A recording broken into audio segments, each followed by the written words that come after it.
ladies and gentlemen, and welcome to another edition of Ultra Confusion Thursday Night Hangout. Hello! It feels like it is a Wednesday because it is only 6 days since our last show, but I've been told by many reliable and unreliable sources that it actually is, in fact, Thursday. It is indeed. Ladies and gentlemen, of course, I am your host, Charlie, and I'm joined once again by the prolific comer himself, Zealeus. It is good to see you, sir, 4 days before Christmas. Yes, that's, well, actually, yeah, technically, yeah.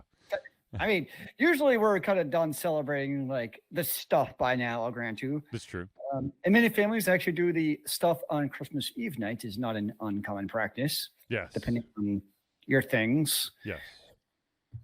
I know in my household there will be some gifts that are open on Christmas Eve and then some Christmas morning and then Christmas brunch time. Nice. And I know for those of us who work in the real world, it's kind of an awkward day because the 25th actually falls on a Monday. Yes. And so, like, a lot of us have technically lost, like, what would have been a normal holiday work day because they're like, you can go back to Tuesday, work on Tuesday because it's the 26th. Yes. Well, thankfully, I work for a public institution, and it's declared that this entire next week I am off. Nice. Without having to take any additional days. So. That is beautiful, sir. All right, so ladies and gentlemen, this, of course, is the Thursday Hangout. It's a live show where we try our best to cover the topics most important to you during the show. And at any time during the show, if you have any topics, questions, comments, concerns that you would like to add to the show, please do so by dropping it into the chat on whatever platform you're on. It all goes into the wonderful chat window. And, of course, if we can, we will add it to the show. If we do run out of time, we will add it to the very next show. So, without further ado, let's jump into it. And the first thing is a little bit of news update, as it were.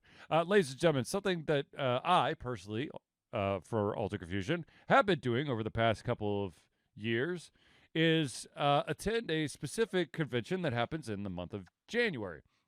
Well, it just dawned on me that we are now December 21st, and January is very, very close. So, ladies and gentlemen, Ultra Confusion will be at Chattacon up in Chattanooga, Tennessee. Chattacon runs from January 12th to the 14th. I do not know if we're doing a panel or if I'm helping with panels, plural. All I do know is that I will be in attendance for said convention. Nice. Yes. That is, of course, over the MLK weekend. Ooh. So just keep that in mind. Chattanooga is a lovely city, and Chattacon is by far the best buddy convention, now that AndoCon is gone, that money can buy. Because literally everyone hangs out together. You could be the guest of honor all the way to this is the first time you've ever been to Chattacon, and you will be hanging out with everybody. So, it, of course, is happening at the Doubletree Hilton in downtown Chattanooga. Nice. I will be getting up there Thursday evening just so that I can make sure that I am in place and just in case I have any last-minute needs, like there's some electronics that I forgot or whatever, I could just run to the Best Buy that's a couple exits down the way and not have to miss any of the convention. I'm sure that's never happened to you before. That happened to me last year when I found out that the Chromebook does not like to directly attach itself to the brand new camcorder that we got last year. Yes. And so we had to get an SD card reader, a USB SD card reader, so that we could actually unload videos off of there, because also we were taking videos at very, very high quality.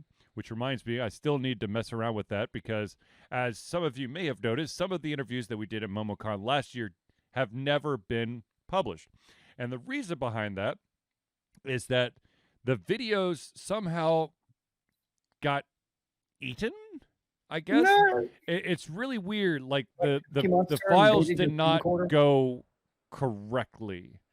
And so I've got to dabble around with that a little bit. And see if I can fix that so that this Chattacon, if I do any interviews, and of course this coming MomoCon, if I do any interviews, we could do a much better job than we did last year. That sounds pretty reasonable. Yes. So, anyways, Chattacon. You there Thursday and you come back Monday? No, I'll be there Thursday and come back Sunday. Nice. Yes. So if anybody's interested, go to chat. I'm going to put it in the chat, but it is chattacon.org. You can find out all the. Oh man, it's saying that I'm not signed in. Okay, great. Well, it's chattacon.org, and Zealeus will add it. Thank you, Zealeus. I can help. Anyways, also another bit of housekeeping, ladies and gentlemen. If you are interested, I know that it's going to be too late to get this for Christmas, but ladies and gentlemen, there are some phenomenal Ultra Confusion items that you could buy for you or your loved ones. I believe it's ultraconfusion.tv/merch, I believe is the URL. We have a hat, we have a sticker, and we now have 2 other items available. Yes. One, my son designed. I'm going to give you a wild guess which one that is. It is. Let's see if Zealeus got it correct. I was guessing the sandals. Yes, it is the sandals. My Nice. son was in charge of the sandals, and I of course made the Notebook. notebook. Anyway, And now you have a new doodle book. exactly. So if you're looking for some Ultra Confusion merch, head over to ultraconfusion.tv/merch, and you can check out what we have there.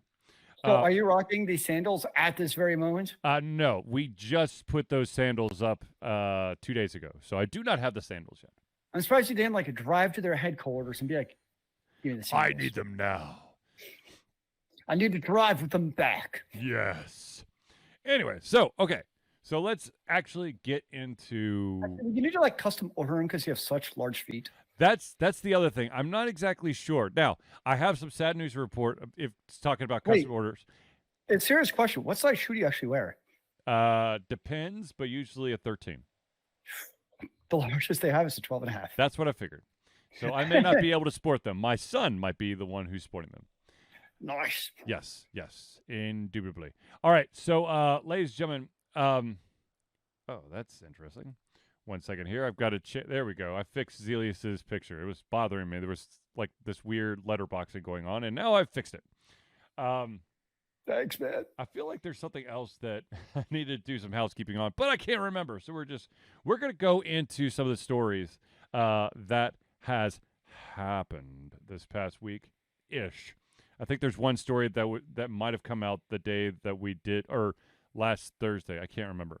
The first one, let's get into the really crazy stuff, and then we'll kind of back off. And that is, ladies and gentlemen, I know that we've been talking a lot about this wonderful thing, or this terrible thing, depending on where you stand, called AI. AI, of course, is short for artificial intelligence, and of course, it has made its way completely into the gaming workspace, as well as most workspaces. Now, there's been a ton of stuff having to come out about what constitutes AI submissions, how much of your work can be AI. We've local Atlanta businesses dealing with AI generated voice acting. Of course, you've got the AI generated art, AI generated writing, and now in the country of China, we have the first AI generated science fiction novel to win an award. Was it the AI category? No, it was an award for, let's see here, popular science and science fiction competition. The entire story. I should start rating AI-driven books in Chinese. Apparently, you should create AI novels and then submit it to Chinese competitions. Is what I'm assuming is happening. So basically, we just throw a bunch of like random young adult and young fiction sci-fi books, randomly throw in Game of Thrones, just to give it a little bit of a spin. Boom, you get the perfect book. Bingo. Got it all, man. Basically, okay, so here's the deal. This whole story kind of stems from is that in 3 hours, a professor from a Beijing-based university's School of Journalism Communication department was able to, thanks to AI, generate a novel or a story called The Land of Machine Memories. Which, let's see here, I'm trying to see the draft of over 40,000 characters generated based on 66 prompts, and it won an award.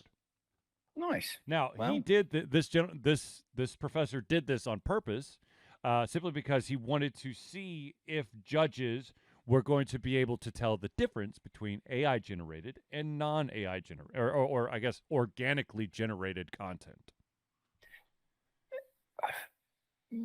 I would wager to guess the overwhelming majority of people would not be able to tell the difference between an AI generated book and a human generated book.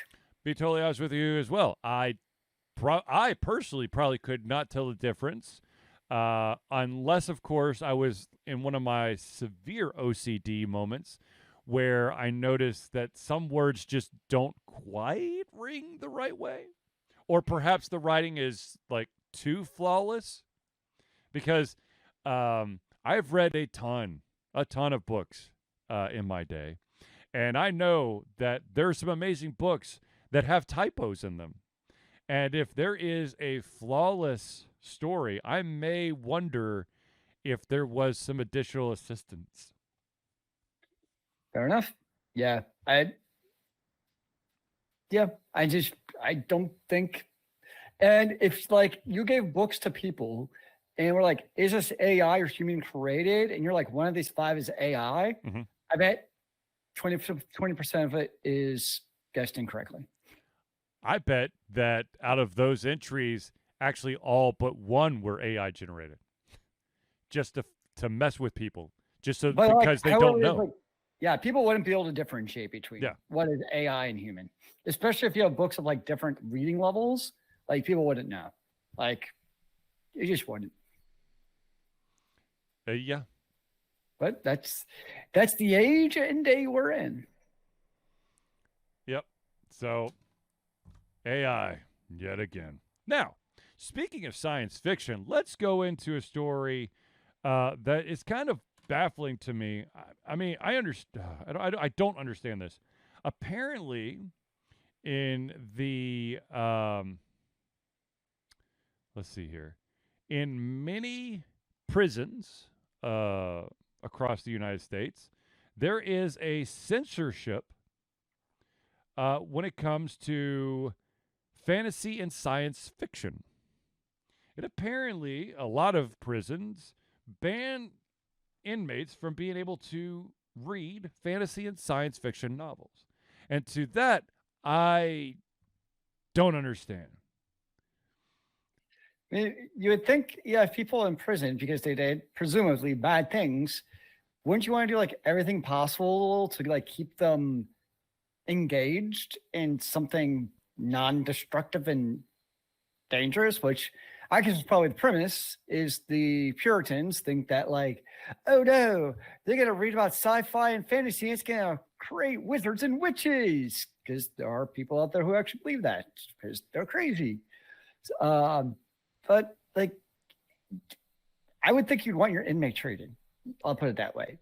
Unless it's like Mein Kampf or you could read that, but you can't read The Lion, the Witch, and the Wardrobe. Come on, man, that's C.S. Lewis. You should be able to read that. Right. No, okay. So, but here's the thing. So, what you're trying to tell me is that the prison system would rather individuals try to physically escape from prison instead of allowing them to escape into their own mind, into a world that was created by hopefully a talented author. Sounds like a next plot for Prison Break. Exactly. And the next series of Prison Break, instead of having the maze tattooed on his body, and it's going to be smuggled in page by page into Harry Potter. Yes, actually, you're right. Harry Potter is actually a wizard who has the map to escape from Alcatraz. Oh no. The novel Harry Potter is being smuggled in page by page. But it has the map to escape. Oh yeah, of course. It's got the Marauders map as well. Oh, that's actually what Marauders map is. Yes. Little did we know. Okay, but seriously, they're playing the long con. Like, but I don't. Like, I really don't understand why. I mean, I understand, like, you know, how-to books on how to create weapons out of household items, or yeah, I sure remember. Like, what is the one? What's that band that was like really? It got a lot of notoriety in the '90s. That like actually had to create bombs. Yeah, it was basically it was. I'm having a total brain fart on the title. Hold on, That's what I was trying to think of. Like that makes sense to band. Okay, I get that. But like if it's just a regular fiction, the Anarchist Cookbook. Yes, thank you, Anarchist Cookbook. Yep.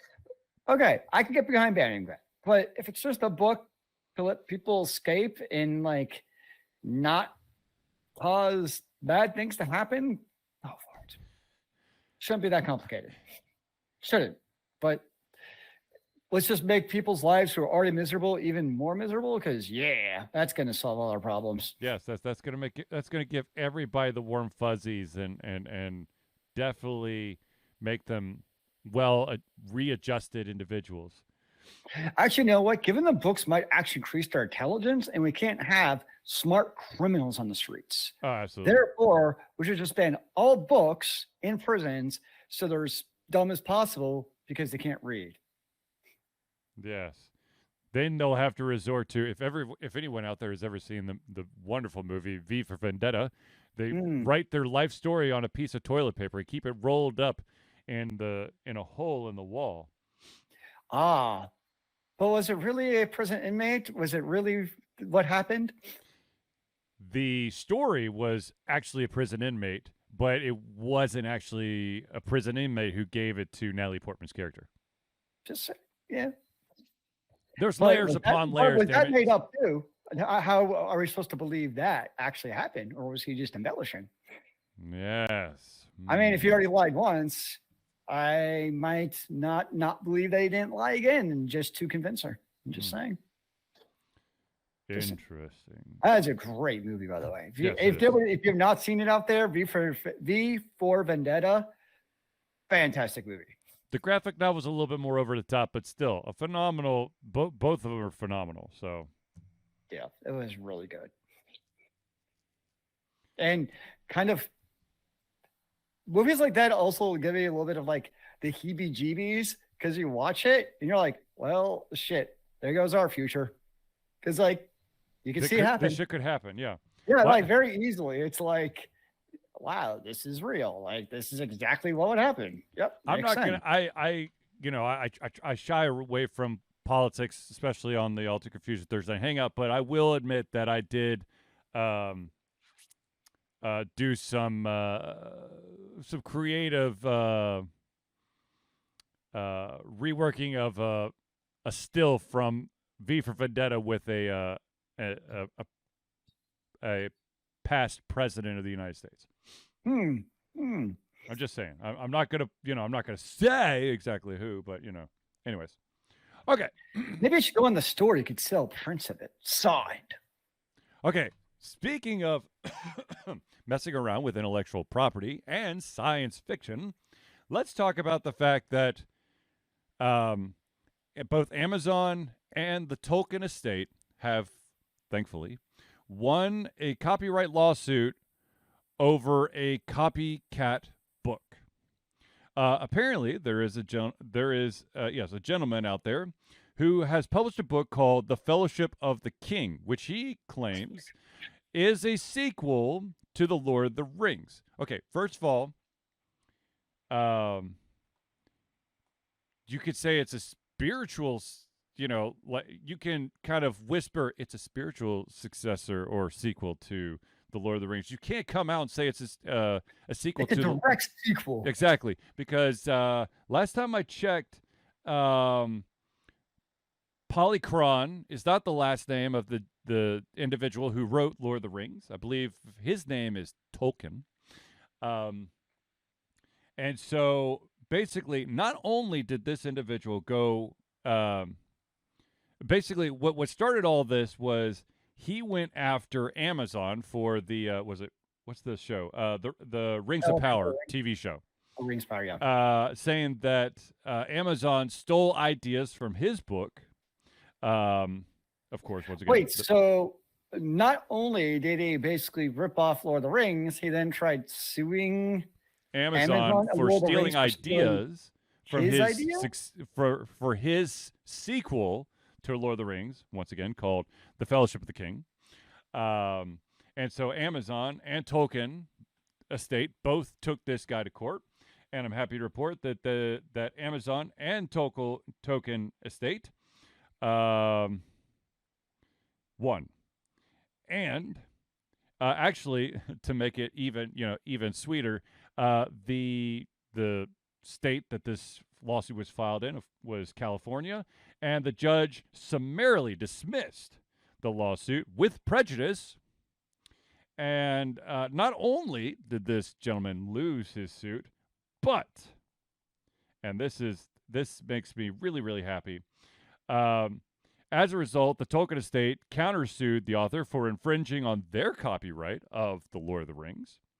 And the U.S. District Judge found in favor of the estate, which then granted them a permanent injunction, which then prevents this individual, Polychron, from copying, distributing, selling, performing, displaying, or otherwise exploiting his book or its sequel, which apparently is about to come out or was going to come out, called The Two Trees.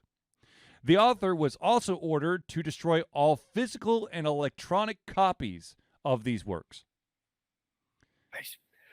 It's kind of like we've talked about a couple of times in this show with like most fantasy books could almost be seen as a sequel to Lord of the Rings because they have orcs and elves, which did not exist before Lord of the Rings. Yes. But they're also not like, hey, this elf is a direct descendant of Elrond. Like, they're not actually direct sequels. It's like, yes, they're borrowing things, but like that's culturally acceptable. But when you start actually using like the verbiage of this is a direct sequel to Lord of the Rings, that's probably not going to end well. See, yeah. And not only do you claim that, then you try suing them for it. Like you've poked the bear. Here's a fun little fact. Even if you think you're in the right, if you're going up against an existing work, which Lord of the Rings. I just want to make sure that I get the the publication date was 1954. Back in the day. So it's been around for just a couple years, and yeah, I would keep my mouth shut on this one. Now, if it was a case of we've talked about this in the past, there are many, many, many cases of the big guy basically trying to squash the little guy because they can. We have a friend who unfortunately lost their lawsuit simply because the bigger company kept filing for an extension, which of course makes you have to pay lawyer fees longer, and as the smaller person with having a much shallower wallet, you're going to have to cave into the demands of the big nasty. This is not that case. This is someone being stupid and thinking that they could pull a fast one. Yeah, not probably well planned out. Here's the thing. There are tons of sequels to Lord of the Rings out there. Unofficial sequels to Lord of the Rings. They're called fan fiction.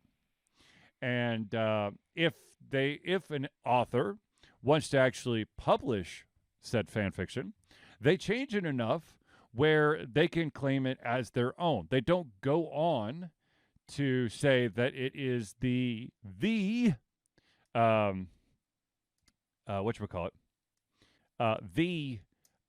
sequel or follow-up novel to something that's very well established back in 1954. Zealeus put in the chat Twilight. Twilight, Twilight! of course, was, I believe the author's name is Stephanie Myers. Eyelash. She had a very successful run with glittery vampires and werewolves and the love of a girl named Bella, I believe. And she made lots and lots of money. There was an individual who wrote a very passionate fanfic based in the universe of Twilight. And when it was obvious that she had a hit on her hands, she changed the subject matter from werewolves and vampires to dominatrix, and that is the 50 Shades of Grey.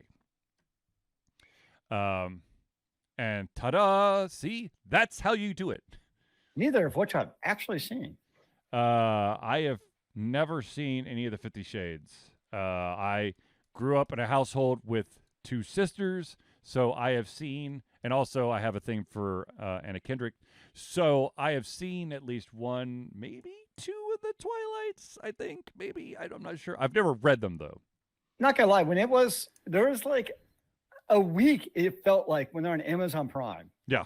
Like, it was a very short span, and I'm like, oh, I'm gonna watch these eventually. And before I had a chance to watch them, they're already off. I'm like, well, that was quick. So I don't know why they were on there for like what literally seemed a week. So apparently I missed my window. Yes, apparently. But I'm okay with cheesy vampire fiction. I mean, hell, I watched all of Vampire Diaries and the originals. Yes, man.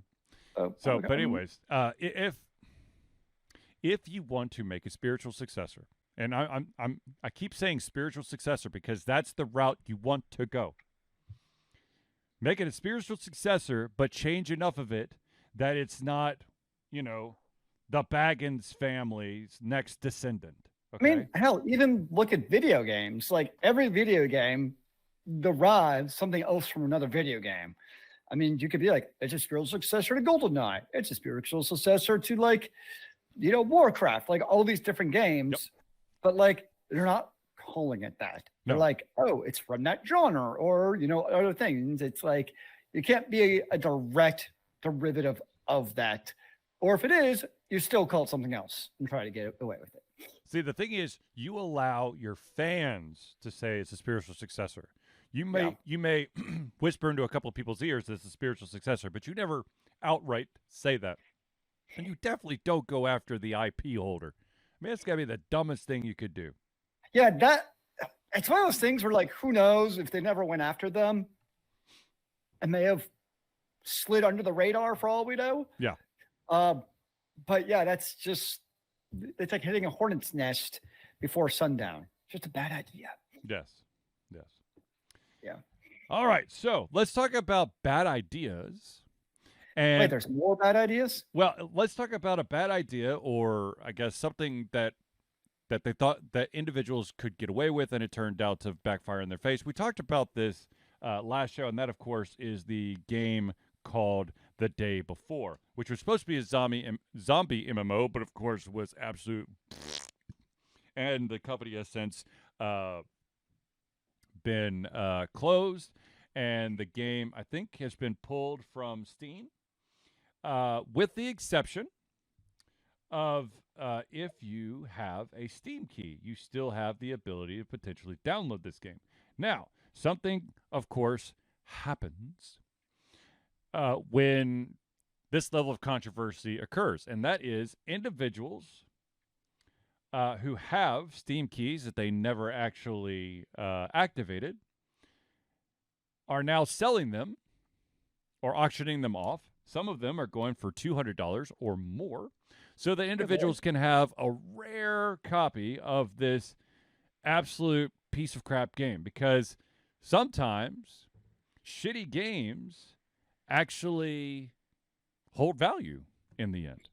But doesn't that really only work with physical games, at least as we currently know it? You would think. You would think that is this going to be the new Suikoden? Okay, so Suikoden was never bad, though. Okay? The thing is, look, the downside to physical copies of games is that sometimes a game does not take off fast enough and that gets pulled from the shelves, and then it turns out that holy shit, this game was a masterpiece, and so there's there it's very rare for publishers to push that game back out. Case in point, Suikoden 2. But in another example, in a I think it was a DS game. I think that's when it first came out. Was the Game Boy DS. That, of course, was Puzzle Quest. The original Puzzle Quest was only on shelves for about a week. No one picked it up, so the publisher pulled all of it, or maybe it was I don't know exactly what happened, but basically all of the copies were sent back to the publisher, and then all of a sudden the game caught fire, and the publisher had to pay their own on their own dime to push all those games back into the stores. Now, the funny thing, or I guess the fact of the matter is, the popularity was going so nuts that they knew they were going to make back their money. And now, of course, there's been sequel upon sequel upon sequel of Puzzle Quest. Although I think the original Puzzle Quest is still the best. The second one was absolute horseshit. But that's just me. I love me some. Well, I know. Actually, I don't really care about puzzles, but I know Charlie loves him some puzzles. Well, it's a match 3 game that had an RPG element to it. So that really just screamed my name. Yeah. Max, do you still play match 3 games? On my phone on occasion when I get the itch. Nice. But anyways, there are, like I said, there are secondhand Steam keys for the day before that are being sold between $215 and $485 for the Steam keys. Now, the question that I have is this like dumb, stupid? Yeah. Well, no, it's absolutely stupid because, like, it's digital. It's digital property, okay? And we know for a fact that digital currency, digital property, digital rights to a piece of software can disappear in a heartbeat. So yes, right now it could sell for $485, which, of course, if you've got, it's like a Steam version of an NFT. Yes, exactly. If you have an unused key, sell that shit right now to some I would sell sucker. right now if I had one. I'd be like, Charlie, I gotta go. Give me 5 minutes, and I'll be back. Exactly. Just make a little bit of money. Don't hold on to that shit because you don't know how much longer that's going to be on. You don't know where that game's being hosted. No, like physical goods, I understand holding on to those and hoping they appreciate. But digital just seems like a bad idea. Physical goods, Funko Pops, still in the box, baby. Ha. Just like all the LPs I have, which, ladies and gentlemen, for those that may not be old enough, LPs are records. There's these circular vinyl things that play music on these special players called turntables. Anyways, no, it's one of those. This is this game's 15 minutes of fame. So if you've got an unused key, sell it now, get your money, and then laugh your ass off when all of this bottoms out in about probably another 15, 30 days. Because what might be happening is that it might just be, it might be on the Steam servers until the end of the month. And then once January 1 hits, it's gone. What good, 15 minutes of fame regarding a digital key is going to do? And I would say... And the thing is, it's not doing any good for the developer of this game. It's only for the individual who, at the time, felt really stupid for accidentally buying this game, but now looks like, a genius because now they get to turn around and sell this worthless piece of crap. Well, even look at the history of cryptocurrency and NFTs. Yeah. You always hit a peak, and then there's going to be a collapse. And granted, crypto is actually still worth money. Not as much as it was, but you still got some Bitcoins are good, but the NFTs fell the hell out because people very quickly realized what's the point of an NFT? And I still don't understand the point of NFT. I think I'm a pretty smart technology person, but I still don't understand what the hell point one is. Yeah, I don't know either. Apparently, there are a handful of streamers out there that are still streaming the day before, and they have audiences in the dozens who will yeah, it's that direct quote, in the dozens, that will sit around and watch this terrible game.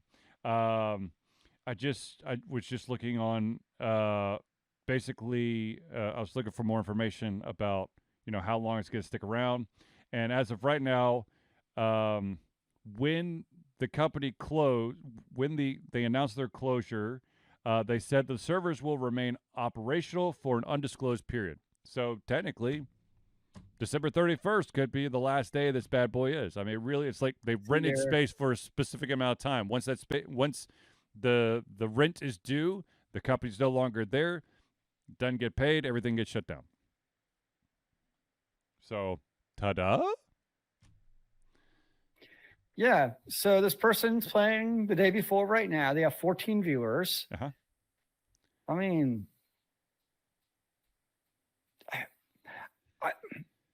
I still feel like it's a very weird situation how it got shit on so much. And that it just looked like another survival game from what I saw versus like it's causing developers shut down. But remember what happened like when, what was it, SimCity 4 came out? Oh, no, I think they made it just SimCity again. They reset the number. Remember how terribly that was received? Yeah. But because like that was received much worse than this game, and that was like a gold release, right? So right. it's. But what's like, SimCity had a name behind it though. But like this is such a mob mentality type of thing. We live in a mob mentality society though. Like I don't know. It does kind of leave a bad taste in my mouth that this is the literally entire point of early access is to put out a game, and guess what? Like, if you don't like it, don't buy it. It's not that complicated. I don't know. It just, yeah, I don't like how it all turned out personally. That's just me. I feel like it was very much a lob. It was like a mob thing going on where it's like a couple people, and let's be honest, most of the people who reviewed it and shot on it have never played the game. Like, I guarantee if you look at like if they actually did like a deep dive into like the reviews and all that stuff, it would be like, you probably remember that game. There was that game years ago where this reviewer came out like, this is the worst game ever. It's terrible. And the developer looked at the logs, was like, you played an hour and a half of the game. And dude, how could you forget what that game is? That's Global Agenda.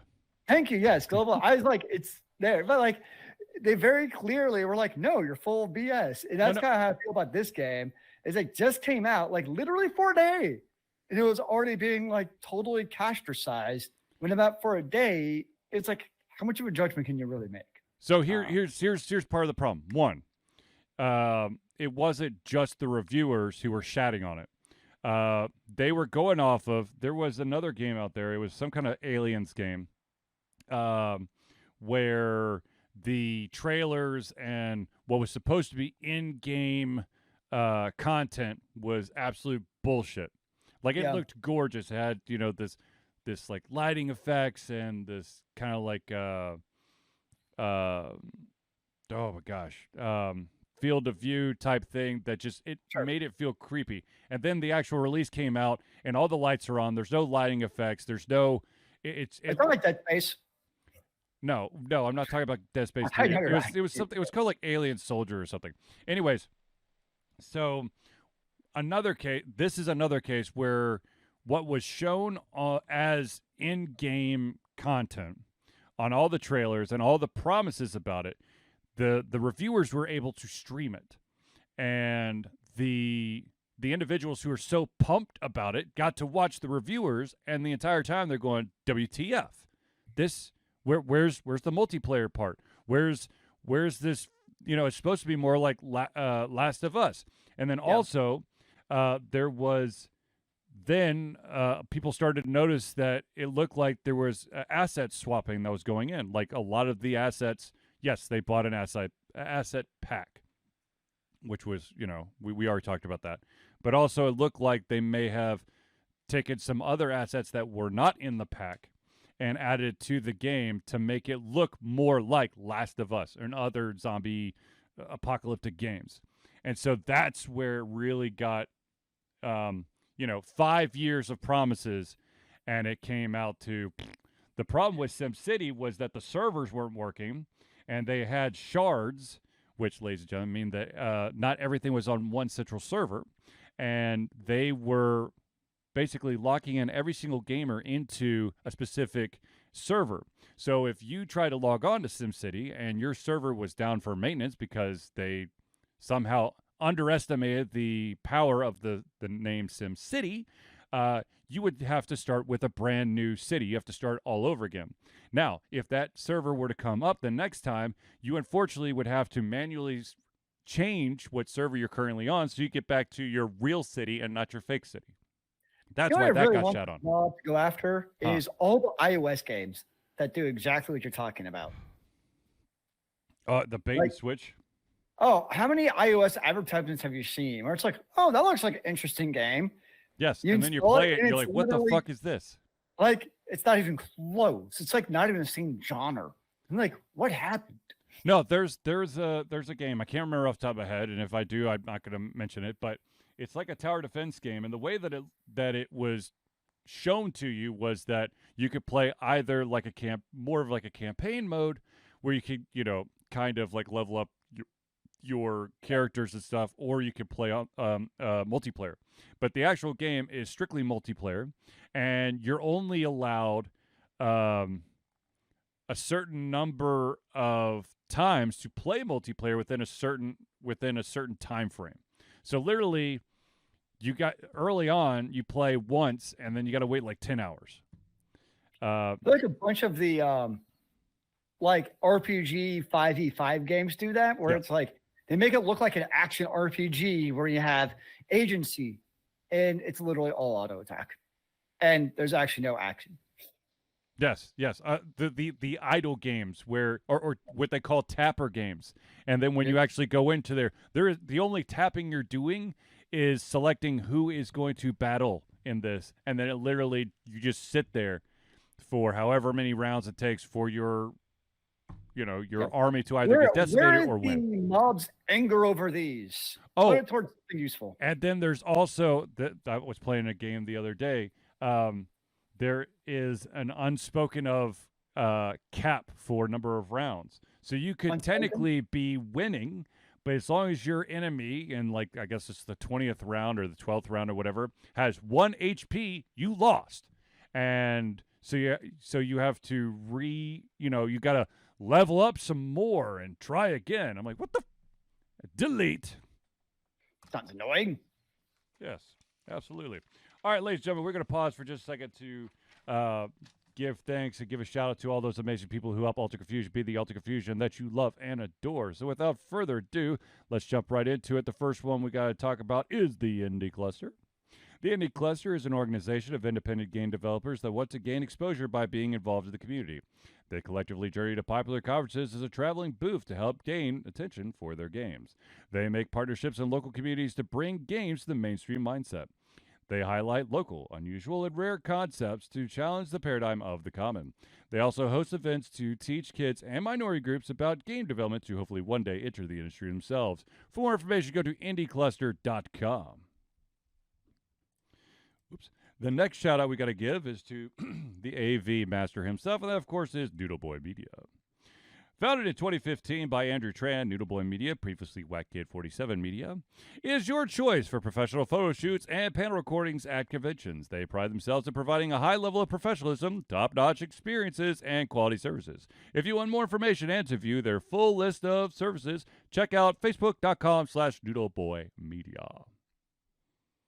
Now, if you're in the greater Atlanta area, this next one is just for you. If you're a gamer and you've got all those weird aches and pains that come along with long gaming sessions. Ladies and gentlemen, Hero Chiropractic is a unique healthcare practice set up by Ryan Moore. The company's focus to elevate a patient's experience of freedom, creative expression, and joy. They believe that everyone can be a hero and has incredible heroic potential inside themselves waiting to be unleashed. Hero Chiropractic focuses on mobile chiropractic care in the greater Atlanta area. They're committed to healing clients by creating a plan of action uniquely suited for each person. They make that plan of action as convenient and affordable as possible, and most importantly, suited to your individual needs. For more information, go to herochiropractic.com. The next one that we have to do is, of course, to shout out to our music maestro, and that, of course, is Crosspad Creative. Need a new logo or want to work on a full branding and content strategy? Or maybe you need music or audio for your content, just like Alter Confusion? Crosspad Creative offers a whole host of solutions for individuals and small businesses. Just email Josh at crosspadcreative@gmail.com and see what he can do for you. The final shout out we got to give is to the original supporter, and that, of course, is Agile Axiom. By day, Axe leads both the development team and system administration team working with satellites at NASA's Goddard campus. But while not in meetings and many times during, he is the Agile evangelist Agile Axe, championing the philosophy of Agile and trying to make the world a better place for software developers, testers, system admins, and software projects the world over. Decades of experience in software development and leading Agile teams are brought to bear against evil processes, inefficient work, and bad habits. For more information and also to check out his book, go to agileaxiom.com. Now I know that everyone out there is screaming to know, how do I become a friend of the show? Well, that's quite simple. Ladies and gentlemen, Alter Confusion survives on the love and support of fans like you, and so we have a Patreon page. Patreon lets you, the fans, lovers, haters, demigods, interdimensional beings, gods, demons, aliens, mummies, vampires, swamp things, werewolves, monsters, supporters, and more to become active participants of the work we love through a monthly membership. This gives you access to exclusive content, community, and insight into our creative process. In exchange, we gain a bit more freedom to do our best work and the stability we need to build an even stronger creative career. Currently, we have also house pets, cats, dogs, horses, snakes, tarantulas, sentient cars. I don't know. That kind of, I don't know. I don't trust Elon right now. Anyways, we currently have two different tiers. You got the $1 tier, that's $1 a month or $12 a year. And what that gets you is early access to our playthroughs, as well as the ability to participate in patron-only posts. Now, if you're feeling a little bit frisky, or if you are indeed wanting to become a friend of the show that gets announced every single Thursday night, that's the $5 level. It's $5 a month or $60 a year. Not only, of course, do you get everything at the $1 level, but you also gain your name or organization added to the Friends of the Show section of every single Thursday night hangout. So if you want to become a patron of Alter Confusion, go to Patreon. That's patreon.com/altered confusion. Now, I know we're getting super duper close, and this is going to happen next week. I'm not exactly sure, but ladies and gentlemen, Alter Confusion is proud to say that we have been fundraising for Extra Life for 12 straight years. Extra Life is gamers doing what we do best, game, to help sick and injured children at their chosen Children's Miracle Network Hospital. The money that we raise through Extra Life will go directly to Children's Healthcare of Atlanta as unrestricted funds. This means that the hospital decides where and how to spend the money to ensure the dollars we raise make the biggest impact in the lives of the kids they treat. So if you have the capacity to donate, please go to extra-life.org and search for Altered Confusion today. Zealeus, as much as I would love to start December 24th at 6 p.m., I will be at a family dinner, and I'm pretty sure that would be frowned upon. That's what I'm saying. I know that your family also values the lives of kids. So what better way to give back than to give away from your family for, 2 holidays and spend it doing gaming? I mean, sounds like the dream to me. All right. Hold on 1 second. I'm about to sneeze. You don't think that's a go? I don't think that will quite flip. But ladies and gentlemen, I do want to say and thank all the individuals who have donated thus far. We did reach the T-shirt goal, so I now have my Extra Life T-shirt that I will be wearing during. Do you have 12 T-shirts, one for every year? I do not, because I did not reach that goal every single year. Ah, I don't think it was offered every single year. I thought maybe like you embezzled money to make it happen. No, I did not. Anyways, so let's get back into the stories. The next one is that I'm just going to say this real quick. Bobby Kotick is officially 100% out of Activision Blizzard. He wrote a farewell note. I would not even. The letter is worth less than the tissue I blow my nose in. So, yeah. Farewell and thanks for all the millions. Yeah. I mean, whatever he did or didn't do, and all the et ceteras, he's richer than you and I could ever dream of. Oy. So there's that. Yes, there is that. It hurts. It hurts really, really bad that rich people get to fall up, not down, constantly. Okay. Or they fall down on top of the person under them and they take the brunt of the fall. That too. That does happen as well, unfortunately. Excuse me. Now, let's talk about, and I still can't figure this one out. I think this was a joke. I swear to God, it better be a joke. But there was a post that I saw last week that that made me really want to scream and put my head through a wall, and that revolved around. Let me see. I want to make sure that I get this right. And I like, once again, I hope this is a joke. But someone went out and said that Nintendo is woke. Brie Larson is set to play a female version of Samus in the Metroid movie. And if the Metroid movie is a real thing, I would love to see it. Two, if someone is dumb enough to actually think that Samus is not a female, because she absolutely is, then I hope that this person was immediately fired. Because this is worse than giving a review on a game that you only paid 16 minutes of.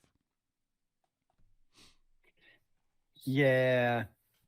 Like, as far as I know, this whole thing started because, like, years ago, Brie Larson wanted to be cast as Samson. Yep. And obviously it hasn't happened because there just isn't, as far as we know. It's Samus, by the way. It's not Samson. Sorry, Samson is from the Bible.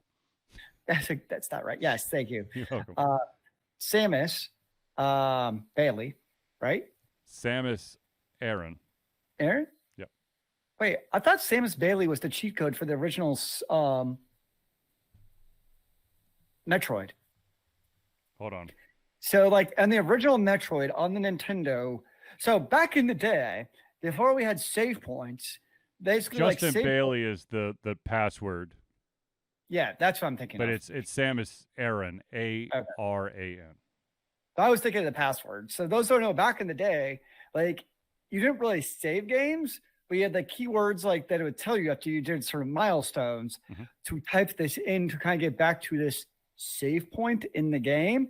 And that was like basically the last save point in the game that you could access using the typed word. And when you spawned, you spawned as Samus without the full armor. So it's like almost like a little weird Easter egg thing. Yep. So yeah, that's like where this all started. So I guess this just sounds like some dumb anti-woke tweet that's, I don't even know. Like, yeah. Social media just confuses me. Yeah. My brain's too small to understand the intricacies of it and what's being real, what's not real. Are people like this, like intentionally posting this to piss people off? Because it's doing a great job. Did they know it's not real? Yeah. I just can't. So, all right, now on to something a little bit more up Zealeus' alley. Well, I mean, Metroid is not. It's not that Metroid's not up Zealeus' alley, but what is this is something that apparently Blizzard is doing. What is your thoughts on Blizzard tweaking the drops of an extra or extremely rare item? Uh, to be honest, I haven't played Diablo 4 in like a month. So apparently, what they're doing is they've changed the drop rate for some kind of rare item. What is your opinion of games that draw? Basically, What did they change? doubled the drop rate of a Uber Uniques in the Echo of Dural boss fight, making it easier for players to obtain special gear. So, whatever on that. What does annoy me is so we've all played hard games over the years, like whether it's single player games or like when you do like, when I was doing like raiding and WoW and you literally spent like months learning like the exact patterns of bosses. Yep. That's how the old school single player went. Like you had to learn the exact sequence of a boss. And guess what? You didn't have a save point. Like you had to start from scratch just to get back to that boss. And so like Duriel's when like they have like they're like the elite boss version of Duriel. And like Blizzard was very upfront about like this, where like there's gonna be challenging fights in the games. Like you just can't literally press WASD or like W forward and just spam your same attack. And like when people complain that like this is too tough, like Blizzard needs to make this easier. Like I think it's a good thing personally. Kind of relating to this, I guess, regardless of the drop rate, that like in a game like this, that there is a boss that like 0.1% of people have beat. Like that is not a bad thing in an online video game. That there are like bosses where the solution is get good. Literally, that's it. Like there's no other trick. It's not get better gear. It's just get good. And guess what? It might literally require 20 hours of learning the patterns of that boss. That's fine, honestly. And like, and if they're going to have that to drop the Uber, so like in this case, if it's that hard where maybe you have to increase the drop rate so like more than 2 people in the entire game have the gear, I'm cool with that. But like having that ultra hard boss, I think that's actually a good thing. And it's actually like a actual reward and badge of honor that you beat that boss. Right. Because, okay, but let's say you have an uber hard boss and the drop rate for an Uber exclusive item is really, really low. I'm fine with increasing that drop rate. Okay. Yeah, that I have no problem. If anything, I think that if it's an uber hard boss, there should be like almost, especially for the first time, like almost like a guaranteed Uber item that drops. I don't think is unreasonable. Like, is there a reasonable, because like if it's that hard of a boss, just because you beat it once, you might not beat it again for another like 2 months. You know what I'm saying? Like sometimes you beat it with like 0.01% health and you just got that last, percentage based crit to beat the boss before he died from a poison soak or something. Right. And so having like a good drop, guaranteed to drop or high drop rate, like that I'm totally cool with, honestly. But not the like increase the drop rate. I guess you kind of have 2 choices really as a developer. Increase the drop rate or nerf the boss to basically get more items into the global pool. I'd much rather they increase the drop rate and don't nerf the boss. Have a hard boss. Do it. Right. And I think someone who's never going to beat that boss. Like, I don't have the patience for it. Other people are. I've passed the point in my life. But have that super, super duper hard boss that very few people are going to beat, I think is actually kind of cool. Yeah, I too am okay with, what I think also a non-necessary boss. So I'm not saying like, a boss in the campaign or even to get the, 95th percentile item. I'm talking like a boss who's 100% not necessary to see everything. Right. No. And I think that as you've probably seen me stream quite a few times, there are certain bosses out there that give me nightmares to this day.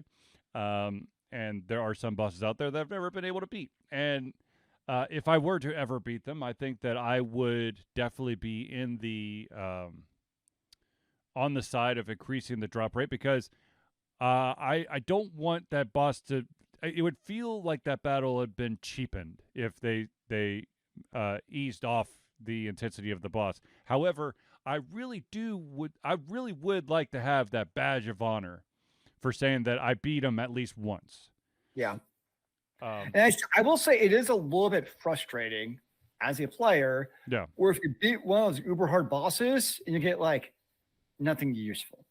You Like, got a potion of lesser health. Thanks for playing. You asshole. that kind of disincentivizes the entire idea of spending all that time. So absolutely there should be something uber as a result if the boss is also proportionately difficult.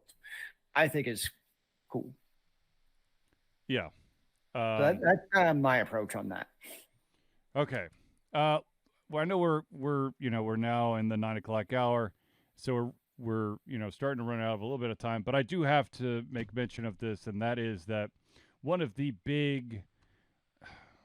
potentially big pieces, or next pieces of where the MCU was going to go, that of course is the Marvel Cinematic Universe, is now gone kaputskis. And that, of course, is the actor Jonathan Majors, who plays the role of Kang, the Conqueror.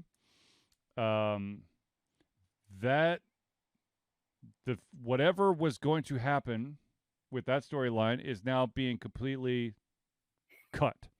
And the reason behind that is that Jonathan Majors has been found guilty of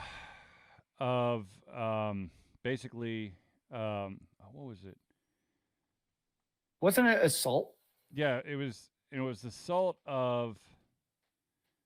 I want to make sure that I get this exactly right here. Assaulting and otherwise terrorizing his ex-girlfriend. Yeah. He was going to be the next big guy. I mean, he was in the latest Ant-Man and Wasp movie. He was also a key component in the Loki TV series on Disney Plus, and so now they're going to pivot and find another ultra bad guy to be, to take the place of Thanos, because the Thanos storyline is now over and the Kang story will no longer happen. I mean, they've recast people in the past. They did it with Don Cheadle. Okay, so War Machine. I'm not trying to be mean. I'm not trying to be mean, but the Avengers was not going to be made or broken by the absence of War Machine. I totally agree with that. Whereas you put your main bad guy there, and there has been talk about maybe a recast, but from what I've heard, Marvel would rather completely remove the Kang or just stop the Kang storyline and move on to another bad guy. I suppose in some way there will always be also then some kind of controversy related around that. Yeah. I'm also making slightly light of the situation. It always kind of fascinates me. I don't know if fascinates the right word, but that like somebody like him who did terrible things basically was set up for stardom with his roles. Like, Ezra Miller. Well, actually, Ezra Miller's a great example too. Yeah. But you have actors like this, like, Ezra Miller, we haven't seen since then. Yep. Majors we're not going to see now. I mean, these were actors who had big time roles who were, they're probably already set financially levered at this point after one or two roles, but like they would have continuing roles to really have that money. And now they're basically, I don't want to say screwed because they did it to themselves. Like it's not being done to them. It's 100% their fault. They're blacklisted. Yeah. But as they should be 100%. Absolutely. But like they had these opportunity for generational wealth, which you've now completely screwed up.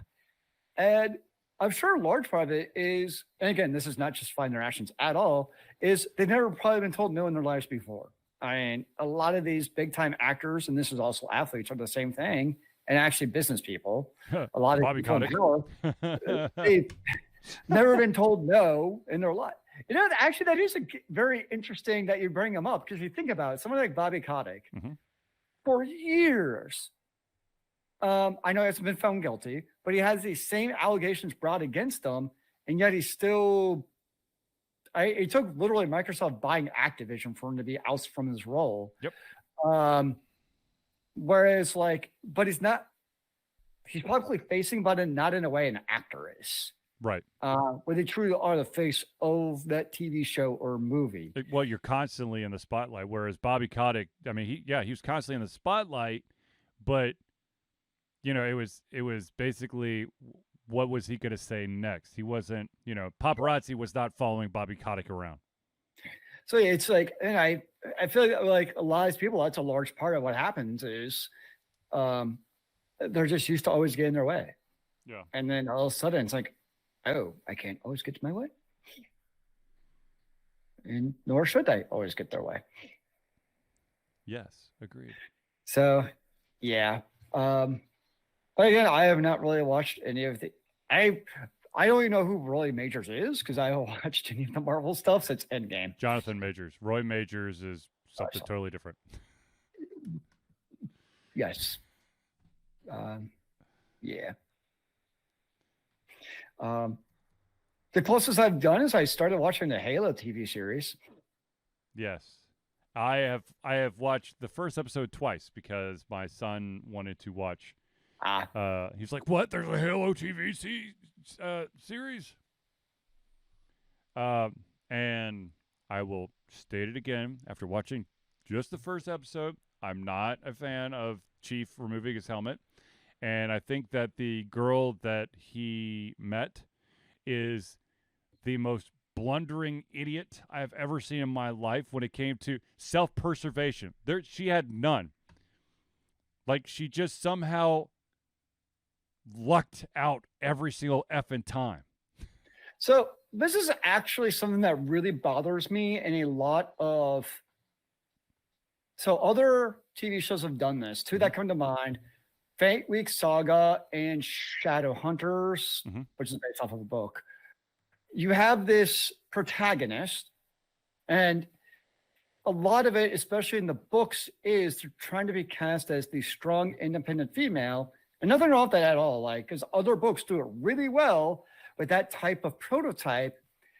But what they do, and it's the same thing with Halo, is they turn this character and they go from basically being the strong, independent person. And like, there's a difference between being independent and strong and just being whiny, and you have to do your own way, even though there's other people who are very experienced and are like, no, this is a terrible idea. Why are you doing this? And they're like, no, I'm going to do it my way because I'm tired of people telling me to do it your way.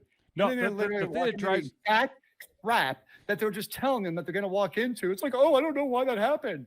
I'm like, what the fuck? I just told you that. So a lot of shows have done that in the last couple of years, and it really, really annoys me. No, okay. So here's the thing. In the first episode, I'm not going to give like anything away about the show, but there is a female character who keeps running towards the action. She's trying to save her life, her own life, okay? Yet she keeps running towards areas where shit is happening. Like, yeah, you deserve to be shot, okay? There are people who are being accidentally shot who are trying their best to actually survive. You're on this like weird ass like kamikaze mission where somehow all of a sudden all of the enemies have turned into stormtroopers and can't hit the broadside of an effing barn. One show that actually did it well was Extraction, because like the young character basically didn't do anything. Like it was literally just Chris Hemsworth just saving them. And that was cool because the young boy didn't have to actually like do anything. So like that movie was fine. It worked out.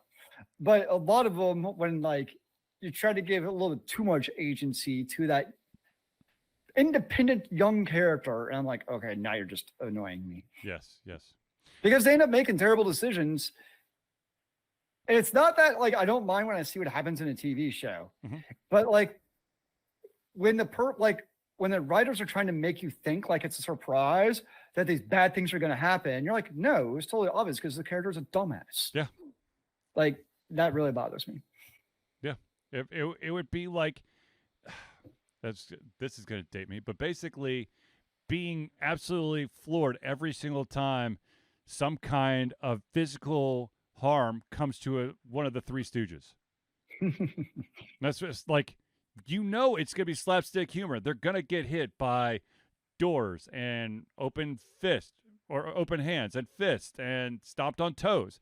And if you're surprised every single time that happens, I mean, that's how I feel like some of this writing is, where it's like, surprise, you're like, no. But anyways, I do want to, I know that we're about out of time, but I do want to recommend a book that I'm rereading right now. So I'm going to give it a shout out. And that, of course, is a classic that both I and Zealeus fully support and love. And that, of course, is The Great Book of Amber. I believe I'm into book 4 or book 5 now. I'm loving it. And I'm starting to remember. It's kind of funny. In the main character at the beginning of The Great Book of Amber has amnesia, okay? Yep. And so he starts slowly remembering things. I'm reading The Great Book of Amber, and I'm starting to slowly remember things. So I kind of feel like the main character because I'm going, oh, that's right. That's cool. That's the connection. Because remember, the story is at the beginning, it's the mystery of why does he have amnesia? Like, what happened? Exactly. And so, like, you're kind of following along, but you're going to pick up quicker. Obviously, you read it again as far as who done it. Yes, but at the same time, like certain puzzle pieces that are just on the outskirts that might have taken me longer the first time I read, I'm now going, wait a minute, something is about to. Oh, I feel it's like my spider senses are tingling. That makes sense. So I highly recommend The Great Book of Amber. I know that if you're reading in an ebook format, you can't actually buy the entire thing in one fell swoop. You have to buy the book, which it's okay. You could do it. Wait, you have the physical books, don't I do you? have the physical book, but I'm scared to death to touch said physical book because I don't want to ruin it. You want to ruin the book you can't actually touch. I'm not going to ruin it. Like touching a Funko Pop? Yeah, I want to keep it as pristine as possible. That, and also I lent out a book to someone that I really enjoyed, and somehow the way that they read the book, it basically fell apart into pieces.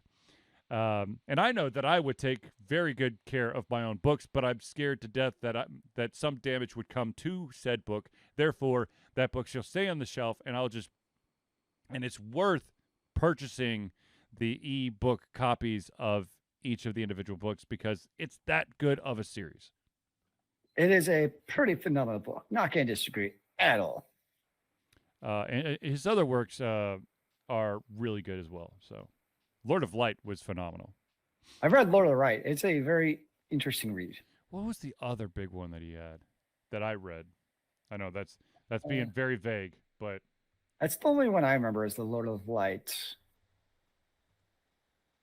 Zelazny. Hold on. It's Roger Zelazny, Zelazny, for those of you who are trying to figure out what his last name is. And let's see here. Lord of the Light. No. Where are you? Did I do Lord Demon? I might have done Lord Demon. I do not know.